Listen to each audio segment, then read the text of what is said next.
Ever wondered how a single piece of paper, a seemingly insignificant report, could change the course of a world war? What if I told you that deep within the heart of Nazi Germany, a quiet, unassuming clerk stumbled upon a secret so explosive it threatened to bring the entire war machine to a grinding halt? This isn't a spy thriller, it's the incredible true story of how Germany's ammunition began to vanish. Not on the battlefield, but right under the noses of its top commanders. The year is 1942. The German war machine appears unstoppable. Its armies are deep in the Soviet Union, fighting on the sands of North Africa and occupying vast swaths of Europe. From the outside, their military might seems endless. But behind the propaganda reels and triumphant parades, a crisis was brewing. A crisis that almost no one saw coming. The problem wasn't a lack of soldiers or a shortage of tanks. It was something far more fundamental. Bullets. Our story revolves around a man you've likely never heard of. He wasn't a general or a decorated war hero. He was a bureaucrat. A man of numbers and ledgers, working in the German Army Ordnance Office. Let's call him Herr Schmidt. His job was to track the production, distribution, and consumption of ammunition, day in and day out. He sat at his desk, surrounded by stacks of reports, meticulously cross-referencing figures. It was a tedious job, but Schmidt was good at it. He had an eye for detail, an almost uncanny ability to spot inconsistencies that others missed. One afternoon, while reviewing the latest quarterly reports from the Eastern Front, Schmidt noticed something odd. The numbers didn't add up. According to official battlefield reports, German forces were engaged in heavy fighting, expending massive amounts of ammunition. Yet, the production figures from the factories back home, while high, couldn't possibly account for the sheer volume of bullets, shells, and grenades being used. There was a discrepancy, a gap between what was being made and what was being fired.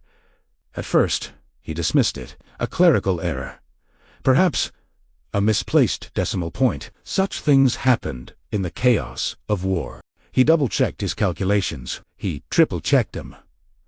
The gap remained. It wasn't just a small error, it was a chasm. Millions, then tens of millions, of rounds were unaccounted for. It was as if the ammunition was simply vanishing into thin air. This discovery sent a chill down his spine. This wasn't just about numbers anymore.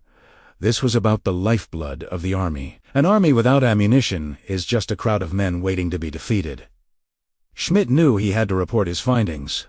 But to whom? In the paranoid and fiercely competitive environment of the Third Reich. Delivering bad news was a dangerous career move. Accusing the system of incompetence, or worse, could be interpreted as defeatism, a crime punishable by imprisonment or even death. He decided to take a risk. He compiled his data into a concise, undeniable report. He laid out the figures starkly. Production versus expenditure. He highlighted the growing deficit, the ammunition gap, as he termed it. At the current rate of consumption, Germany's reserves would be completely depleted within months, not years. The army was literally firing its way into oblivion faster than the factories could keep up. His report landed on the desk of General Georg Thomas, the head of the War Economy and Armaments Office. Thomas was one of the few high-ranking officials who understood the precarious state of Germany's war economy. Unlike many of his peers who were blinded by early victories, Thomas was a realist. He saw the numbers and immediately understood the catastrophic implications. The problem was rooted in a fundamental miscalculation made by Hitler and his high command at the very beginning of the war. They had planned for a series of short, sharp campaigns, the Blitzkrieg, or Lightning War. The idea was to overwhelm enemies quickly, win decisively, and then rearm for the next short conflict. The entire German economy was geared for this type of warfare. It was designed for sprints, not a marathon. But the war didn't go according to plan. The invasion of the Soviet Union in 1941, Operation Barbarossa, was supposed to be over in a few months. Instead, it bogged down into a brutal, attritional war of a scale the world had never seen. The vast distances, the harsh weather, and the sheer tenacity of the Red Army turned the Eastern Front into a meat grinder. Not just for men, but for the German army was now fighting a long, drawn-out war of attrition.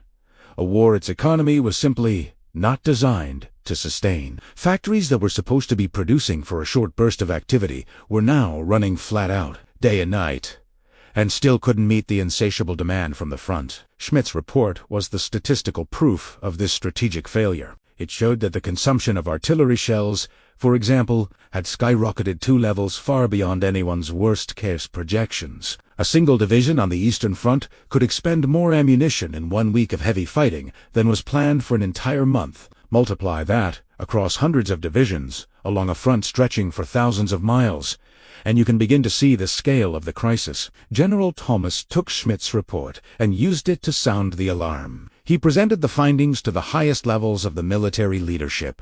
The reaction was one of disbelief and anger. How could this be? They were winning, weren't they? The generals, focused on battlefield tactics, had largely ignored the logistical back. They simply requested more ammunition, assuming the factories would provide. They didn't understand the complex industrial chain that had to work perfectly to get a single bullet from a factory in Germany to a soldier's rifle in Russia. The report finally reached Albert Speer, who had recently been appointed Minister of Armaments and War Production. Speer was an architect by trade, but he was a brilliant organizer. He looked at the numbers, and, unlike the generals, he believed them. He saw the logistical nightmare for what it was, an existential threat to the war effort. Speer initiated what became known as the Armamentsmiracle. He radically restructured the German economy. He centralized control, streamlined production processes, and forced industries to prioritize ammunition above all else.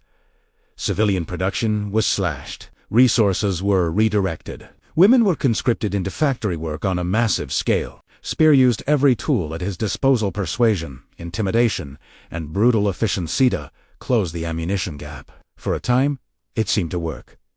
Production numbers soared. In 1943 and early 1944, German factories were churning out more ammunition than ever before. It was a remarkable feat of industrial mobilization. However, it was too little, too late. The miracle was built on a crumbling foundation. There were 2 major problems that even Speer's genius couldn't solve. First, the Allied bombing campaign. As Speer was ramping up production, Allied bombers were systematically targeting German factories, railway lines, and industrial centers. A factory could be running at peak efficiency one day and be a smoking ruin the next. The constant air raids disrupted supply chains and made it incredibly difficult to maintain consistent output. The second, and perhaps more critical, problem was the depletion of raw materials. Germany was poor in many of the essential resources needed for modern warfare, like oil, rubber, and certain crucial metals for shell casings. As the war dragged on and Allied blockades tightened, these shortages became acute. You can have the most efficient factories in the world, but you can't make bullets out of thin air. They were running out of the very stuff of war. By late 1944,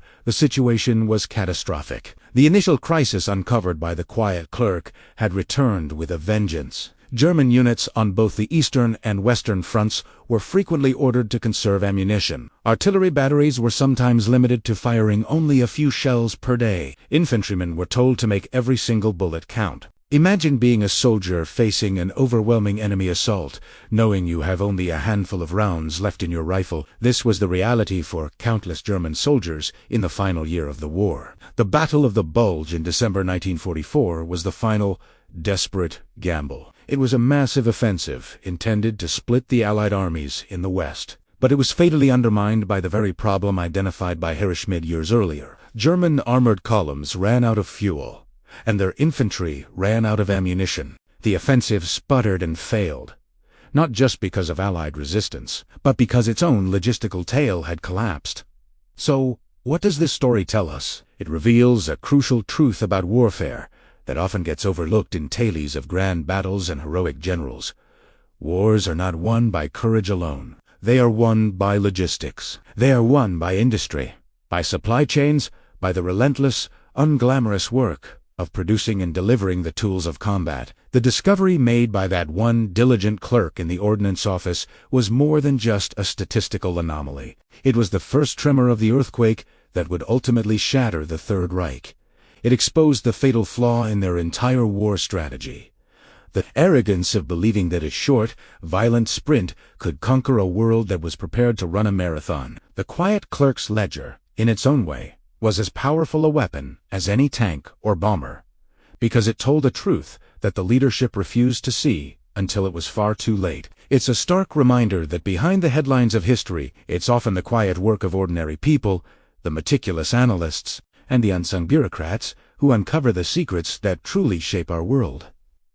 Thank you so much for watching. If you found this story fascinating, please hit that like button and subscribe for more hidden histories. We'll see you in the next video.